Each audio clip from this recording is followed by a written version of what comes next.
واستغفر. الله أكبر الله أكبر لا إله إلا الله الله أكبر الله أكبر ولله الحمد وأشهد أن لا إله إلا الله وحده لا شريك له الملك العظيم الأكبر وأشهد أن محمدا عبده ورسوله صاحب الوجه الأنوار والجبين الأزهار طاهر المطهر. Asante mpenzi mtazamaji na msikilizaji wa Kigogo Media TV, nikukaribishe kufuatilia chaneli yako moja kwa moja, na labda niseme shukrani zetu kwa kutufuatilia kila siku, kila wiki, kila mwezi na kila mwaka. Tunakujia na taarifa mbalimbali, habari mbalimbali za matukio, zikiwa pia ni habari za matukio ya wiki, habari ambazo zinaendelea kujiri siku baada ya siku.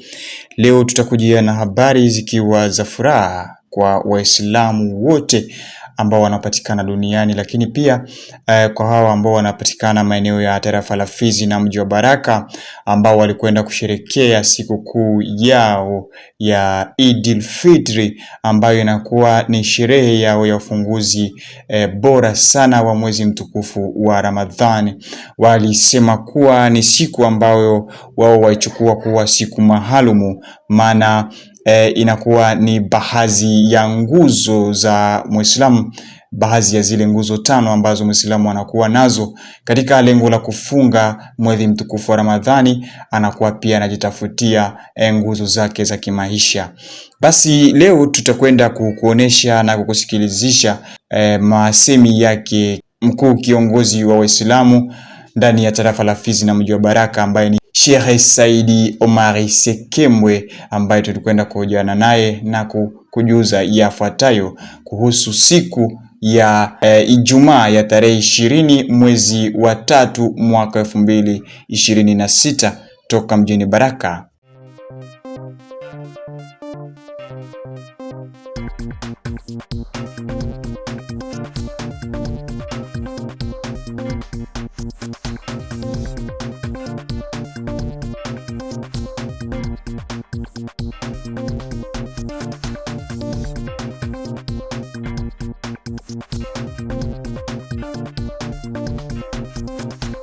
Wa alaikum salam wa rahmatullahi wa barakatuh. Ndugu mtangazaji, naam, kwanza nikijitambulisha, naitwa kwa jina la Sheikh Saidi Omar Sekembwe, kiongozi wa Islam tarafani Fizi.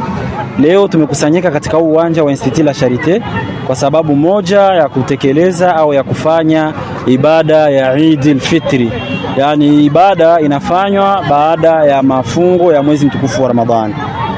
Labda kutokana na ibada hii ya leo inakuwa inaashiria nini zaidi sana? Inakuwa na umuhimu gani? Ibada hii inaashiria kukamilisha kwa mwezi mtukufu wa Ramadhani, na ni ibada inafanywa ulimwengu wote na Waislamu kwa kusherekea na kwa kukamilisha siku 30 au siku 29 za mwezi mtukufu wa Ramadhani, yani kukamilisha mafungo ya mwezi wa Ramadhani. Mambo yapi ambayo hayatakiwi kutekelezwa na Waislamu katika siku hii ya leo na hata siku zingine?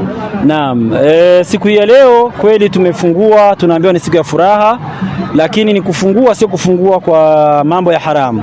Mfano mtu aende kwenye baa au mtu aende kwenye saga plasha akaoge uchi au alewe au azini au afanye maasi yote yale kumasi Mwenyezi Mungu, atakuwa amefanya makosa makubwa sana. Leo ni siku ya furaha, ni siku ya sikukuu, ni kufungua na mambo ya halali na kuepukana na mambo yote ya haramu. Naam. Umetoka kufunga mwezi mtukufu wa Ramadhani, labda unakuwa na faida gani kwa Uislamu? Mwezi mtukufu wa Ramadhani ni nguzo miongoni mwa nguzo za Kiislamu. Parmi les 5 piliers de l'Islam, Ramadhani iko katika nguzo hizo 5 za Kiislamu. Ukikosa kufunga hiyo mwezi wa Ramadhani, basi utakuwa umevunja nguzo miongoni mwa nguzo za Kiislamu. Labda kisha kuweza kufungua leo ni ipi? Kuna mambo mengine gani ambayo Waislamu wanatakiwa kuweza kufanya katika siku zinazofuata? Siku ambazo zinazofuata Waislamu, siku ya leo kwanza ni siku wanasherekea, na kesho vile vile sherehe zinaendelea, na alafu watu wanatakiwa kuweza kufunga siku 6 za 6 Shawwali. Atakayefunga siku 6 za 6 Shawwali anapata ujira wa mtu ambaye amefunga mwaka mzima akiwa alifunga na mwezi wake wa Ramadhani.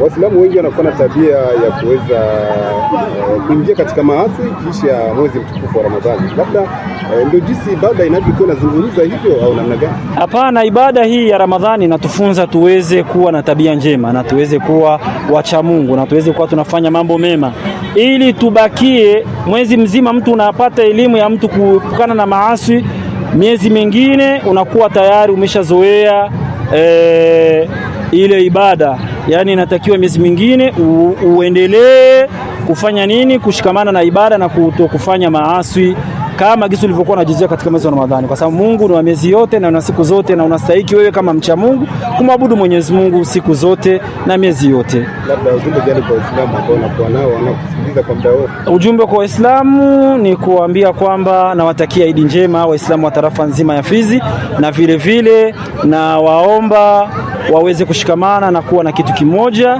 na vile vile na waomba waweze kufunga siku 6 za 6 Shawwal, na naomba kwa ujumla kwa Mwenyezi Mungu atupe amani na usalama katika nchi yetu ya Kongo na province yetu ya Sud Kivu tupate amani, na territoire yetu ya Fizi tupate amani, na mji wetu wa Baraka tupate amani. Mungu atondolee vita, atondolee umwagaji wa damu, atondolee magonjwa na matatizo mbalimbali. Asante na washukuruni vile vile ndugu mtangazaji.